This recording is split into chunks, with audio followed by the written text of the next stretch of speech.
Welcome everybody to the big show. Today we're going to talk about the biggest mistakes service advisors make. It's a really good list, and I'm sure most of them are going to have you nodding your head going, yep, that is one. Also, we get into a nice little childhood story on how Christian's family lived on $50 a week. We're going to go through the plight. And your journey with coffee. And much more coming up on this edition of Service Drive Revolution. Hey!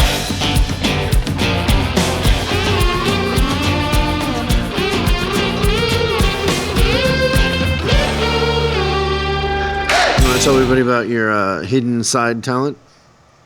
I have a hidden side talent? Making coffee. Oh, yeah. So, hold on. We've come a long ways, everybody.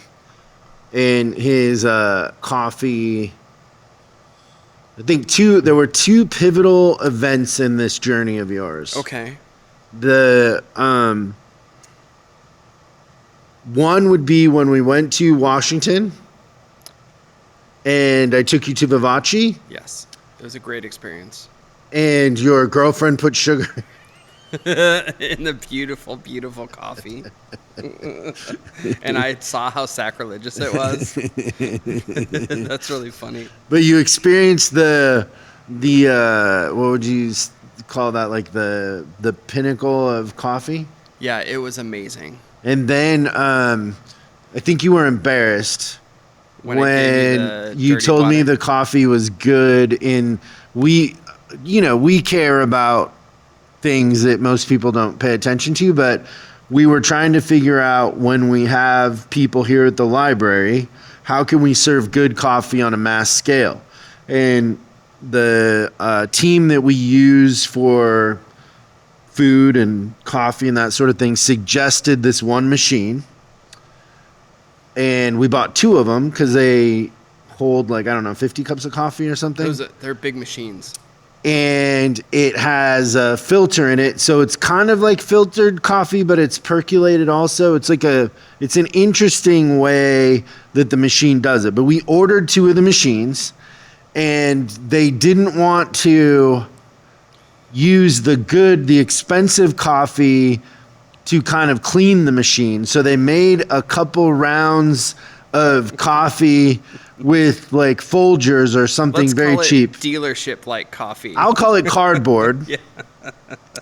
And you came in with a cup of coffee when they were testing it. So this is like days before an event, or we had people here. We were testing making coffee. That's how much we care. We didn't want to test on the live. Who tests coffee days before? We do. Yeah. And so you come in the library with a cup of coffee and a smile. And I said, "Oh, is that from the fancy machine thing that we bought?" And you're like, "Yeah." And I go, "How is it?" And you're like, "It's great." And so I was like, "Oh, okay, cool. I'm excited we're testing it, and So then I go out there a couple minutes later and I pour myself a cup of coffee. And it tastes like dirty underwear. It's probably fair. And so your palate has gone from dirty underwear is acceptable to this gourmet. And those are the two pivotal moments in your coffee journey. Yeah. Vivace on Capitol Hill in Seattle. That's and how would you explain that? It's hard to put into words, really. Heaven in a coffee cup, a little bit. Yeah. It was really amazing. And sorry, Claudia, you don't put sugar in it. You literally just drink it as it's intended. You certainly don't put sugar in it before you taste it. Yeah. Like, if you drank a little bit and you felt like, oh, I need it sweeter, but a lot of us are just conditioned to put cream and sugar and stuff because it's habit, right? It's putting pepper on things before you try it. Same thing. So it's good. And so once again, dirty underwear. I think that's pretty funny. Yeah, that's hilarious. Drink up. No dirty underwear in there. That was good. Yeah. That's hilarious. But yeah. You were very surprised at the contrast when I came in your office and I go, Christian, this tastes terrible. Like, what are you talking about? And you're like, oh.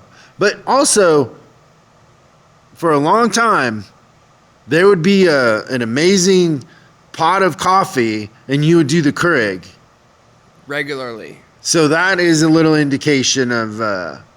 Now I don't know. Are you doing the Keurig or are you doing this? Only if it's emergency. Like if it's 3:30 and I'm like, I just need that one. You don't want to make a whole thing. Yeah. So sparingly is what I would say. And then at home, I'm always doing a fresh ground. So I just started French pressing.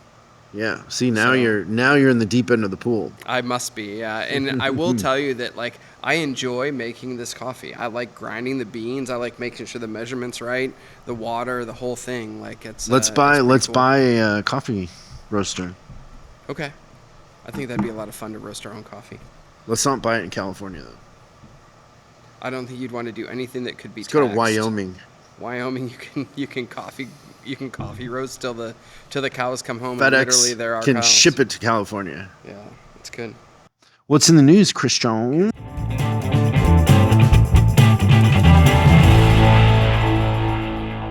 So we've got a couple of things I thought were really, really interesting.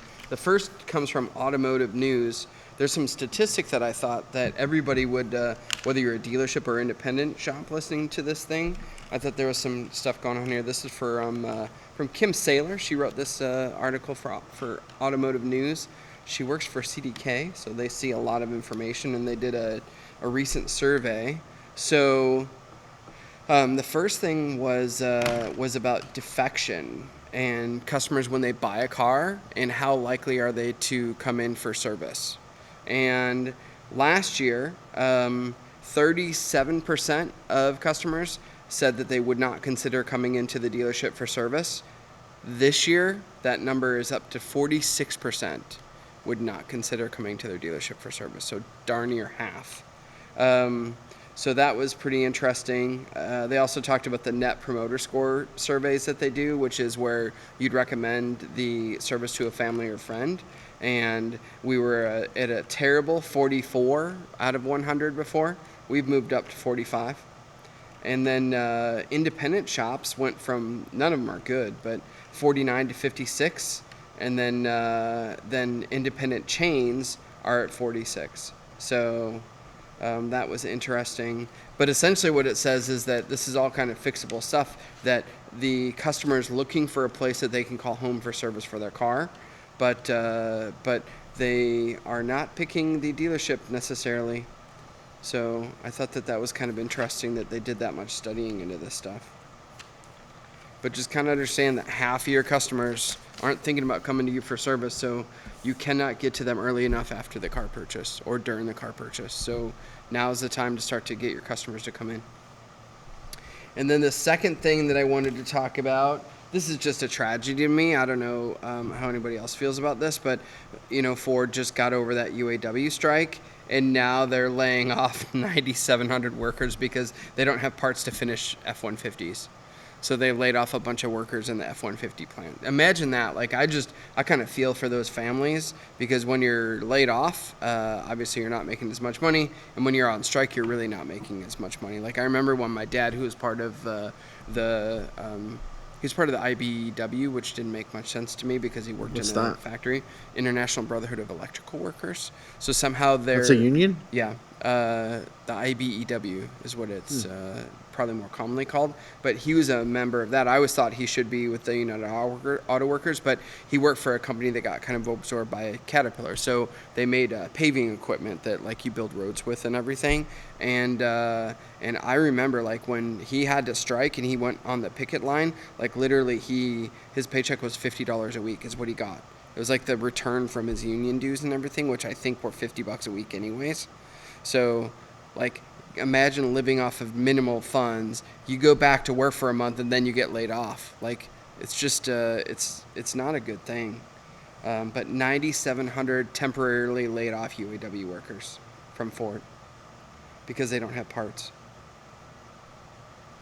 So may you get your parts really quickly. They'd already shut down production on the Lightning, but that's the F-150s with the regular engines, with the ICEs. So kind of a big deal. Did you? The Fed was on 60 Minutes the other day. Did you watch that? No. So they keep coming out with these employment numbers. About it going up?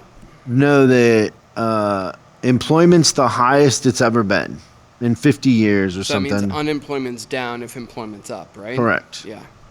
But it doesn't make sense on the street, right? So if you run an ad for somebody, let's say for marketing, how many people out there are looking for a job for that? 500. Okay. If you run an ad for a technician, how many are out there looking for that? A few. But not many, right? Because technicians are in high demand. So skilled workers like technicians, plumbers, cooks, like those sort of jobs there aren't enough people to fill those jobs. Yep. But there also is a category of jobs where there's more people than there is demand. Correct? That's exactly right. And so the numbers I don't understand. There's like two problems. One is we have a shortage of skilled workers, and we're not really doing anything to lean people that way, or kids, right? We're not doing anything with immigration where we're like, hey, we'll go to Mexico and set up vocational schools to be techs and give them visas to come here like we've done in the past when we were short on labor. That would be a big help. But there's people out of work, and things are more expensive than they've ever been. Right? Like the healthcare, rent, like everything's more expensive than it's ever been. And so I don't know, I just don't understand the economic numbers that we hear in the news, and then what we're actually seeing in front of us seem like they're a world apart. They really do seem that way. It seems to me like people are suffering more than they ever have to make ends meet, but we're saying the economy is great. The economy might be great for the affluent, but it does not seem like it's great for the middle class. Yeah, I mean, you could make a case, though. I think what you're kind of referring to is that, like, some internal positions we've been hiring for is that we got people that were applying that were so far beyond qualified. Yeah, they're willing to take a step down just to get a job. Just to get a job. And I almost think that kind of, I mean, upper class, yeah, you're right about that. These are like upper middle class people, though. Like, they had executive type positions. I think that middle and upper middle class is where they're the big crunch. They're getting stuck. And, you just talk about how buried people are in cars, how much you're talking about a mortgage that's unaffordable now with interest rates, healthcare. Like, it wasn't that long ago that healthcare was $300 a month. Now I think like it's over $1,000. Like, it's nuts. Yeah, if you're trying to do a family, it's way more than that. It's insane. Like, it's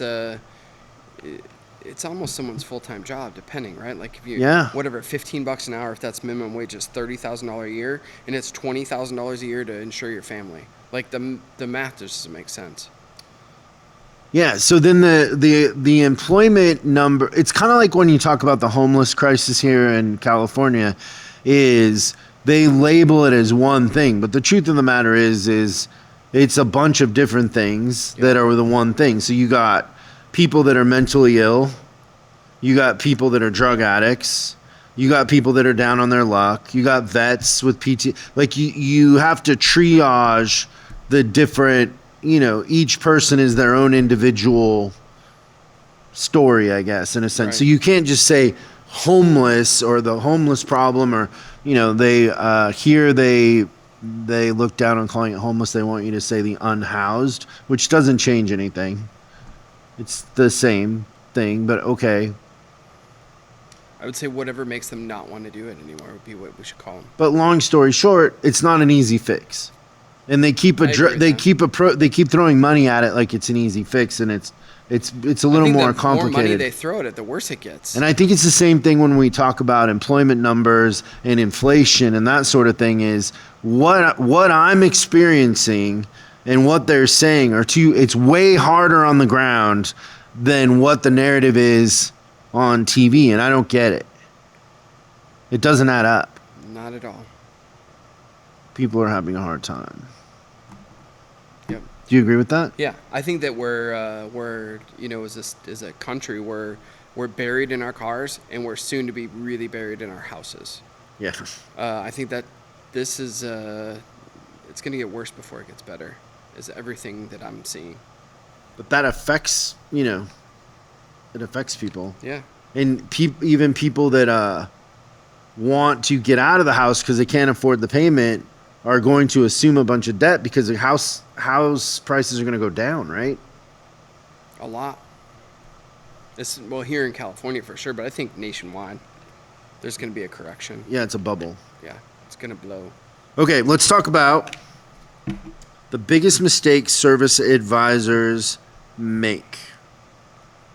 This has been, by the way, the fastest pre-production we've ever had in terms of coming up with things for a topic, because it took us, between the two of us, 2 minutes to come up with this plus more, what we're about to go over. And so loosely, there's 7 of them, but some of them have subcategories. Yeah. There's one specifically that's like 5 categories, but yeah. Okay, so I'm just gonna go in the order that I have them, and it's not really specific to anything. It's just how we kind of came up with it. So the first mistake, number 1, that service advisors make is that they don't stay in one place and build a customer base. So, you stay in one place, you collect customers. I talk about that at the beginning of Millionaire Service Advisor, that I had a rich uncle, and my rich uncle bought me a house and cars and sent me on vacation. That rich uncle was my customer base, my key throwers. So if you're a service advisor and you've been doing it 5 years and you stay in one place and you do, everything you're supposed to do, pretty much most of your day is going to be key throwers coming up and just being like, hey, Chris. No stress. Hardly any heat cases. It's just it's the way that it was built. But intentionally staying in one place and building a customer base. That's right. If you connect really deeply with 1 or 2 people a day over 3 or 4 years, it's a huge customer base. Number 2 is their relationship with the technicians. So they don't cultivate a relationship with the technicians. They don't treat the technicians with the respect that they should. They don't collaborate with them. They're just kind of a necessary evil. More often than not, it's actually not even collaboration or working. It is adversarial, is what I would say. Yeah. They're actively working against each other. Yeah, I don't know how many times 6-pack of some sort of microbrew. It's so easy on a toolbox to just have a little bit of genuine interest. Number 3 is they focus on the vehicle, not the people. So they think that the job is about the car, but really the technician's job is about the car. If we had the customers pull right into the shop and the techs deal with them directly, would it be a better experience? And easier. Yeah. And so the advisors mistake their role as it's about the check engine light, when really it's about little Tommy getting accepted to a private school, or, the Seahawks' new head coach, or, your 16-year-old daughter dating a guy with, what do you call those things? Plugs in their ear? Yeah. It's more about that. It's more about the personal stuff, not the vehicle. Gauges. Have you ever thought about getting gauges? Maybe. At one point in my life. There's some things punk rocky. There's some things that were never on the table for me. That was one of them? Well, I think I'm a little older than gauges. Not too many people are doing gauges, but I'll tell you what they were doing. Piercing their ears. They were piercing their ears. I'm not against that. Eyebrows? That's weird, but what about the nose? Yeah. What about the people that have the hoop in their nose? Like the bowl thing? Yeah, like a cow? Yeah. What do you think about that? Was that ever on the table in your punk rock? No. Number 4, service advisors' biggest mistakes. They don't tell the truth. Yeah. So And this one has subcategories. so many subcategories. So the first one that I had along that was they sell out of their wallet. Yep. So instead of telling the customer the truth out of what's wrong with the car or the condition of the vehicle, they will only present the stuff that they think they would buy or see value in. And that goes back to number 2 with the techs is when the technicians take the time to do an inspection and then you as an advisor are deciding what you're going to present and not present, it is in the long run disrespectful to the tech taking the time to do it. It's super, I love it because it's so interesting to me. Oftentimes those advisors, when I'll get into conversations with them, they love to use one word and they say the word ethics. And I think that not telling somebody something about the condition of their car is the most unethical thing that you can do. And they'll want to talk to me about how unethical it is to present preventative maintenance to somebody. Whereas What do you instantly think when somebody brings up ethics? that they're cheating on their wife. Oh, really? Yeah. Why is that? I don't know, because like what that thing that they say is usually the biggest secret. No? But, yeah, but why cheating on their wife? Like, I don't know. Because wow, the ones... it's a pretty big jump. Cheating Yeah. on their taxes? Yeah, also cheating on... I think if you cheat on your wife, you cheat on your taxes. Like, I would be really worried about Do you connecting... cheat? Would you cheat on the golf range? Yep. You lie about your golf score? Yeah. You say I got a 4 on that when you got a 12. Yeah. You're cheating on your wife, too. Yeah, I agree, though. Whenever somebody says they start randomly doing a resume statement about ethics, you're like, why'd this come up? Like, who said not to be ethical? It's odd. All you did was ask the alignment interval. Yeah, it's like it's like the person that says, well, I never lie. You're like, everybody's lied. Like, that's a joke. There's times you should lie. Yeah. I think you're the one that told me that. Like, we're conditioned to lie from a very, very young age, right? Like, when we're told we're going to Aunt Barb's house. And, yeah, when your wife says, honey, does my butt look big in this? Lie. Nope. Looks great. Her feelings are more important than you don't need to tell everybody their baby's ugly. Yeah.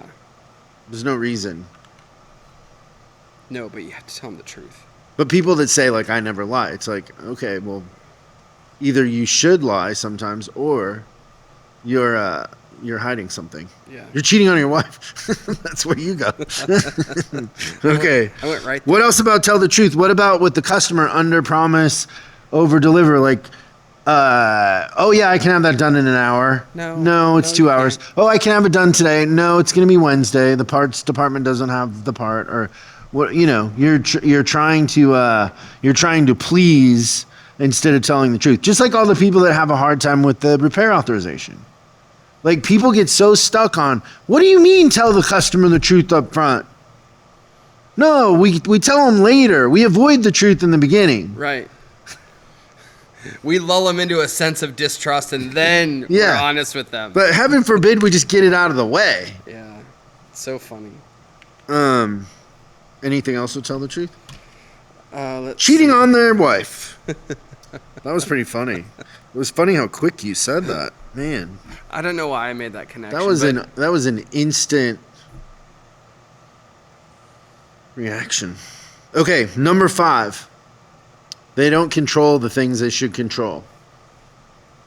Okay, that's great. I have that down here as lose control. Yeah. So what sort of things should an advisor control? First of all, they should control customers' perception. Okay, great. They should control timing.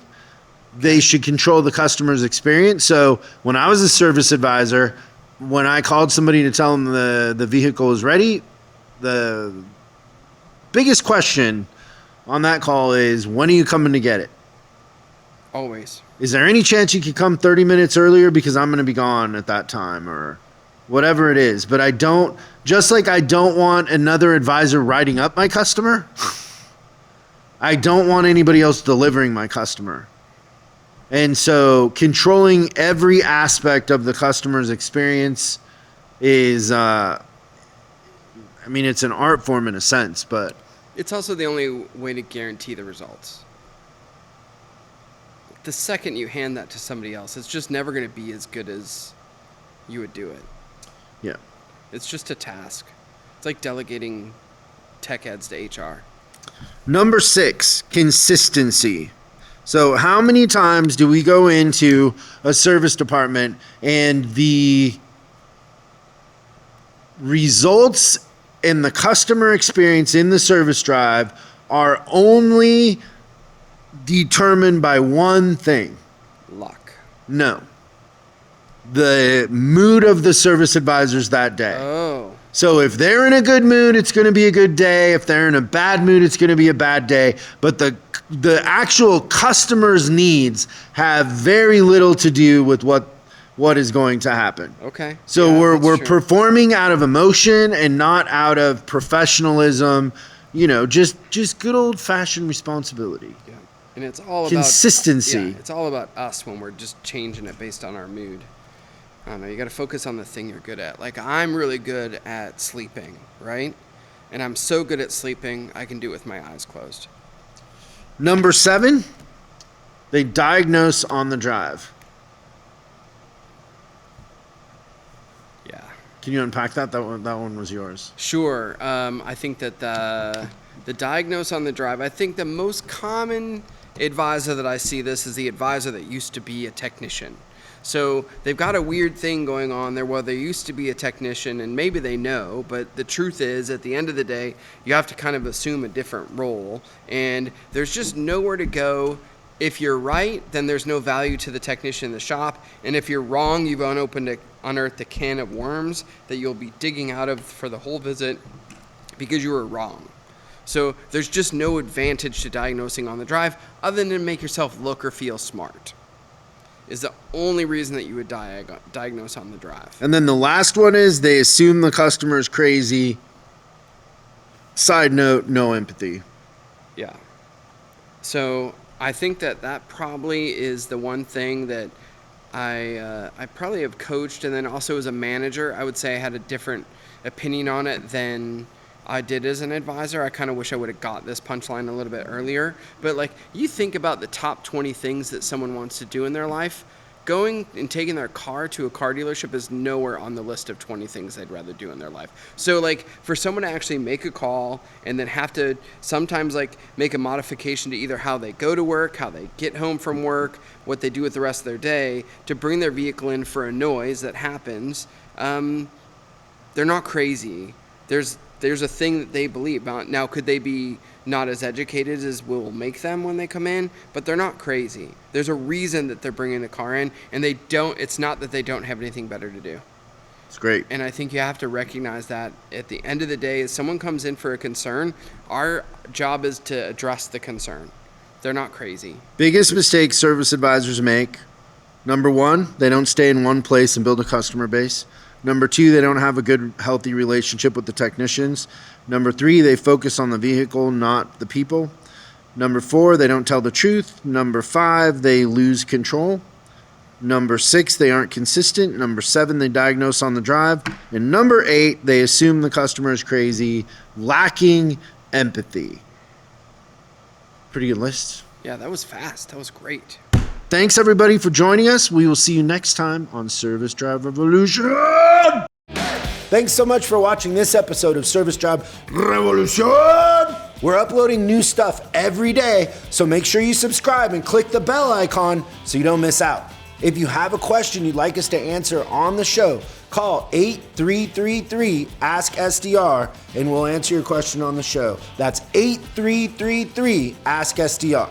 For special deals on our books and training, head over to offers.chriscollinsinc.com. Now that's offers.chriscollinsinc.com. I'm Chris Collins, and I'll see you in the next video.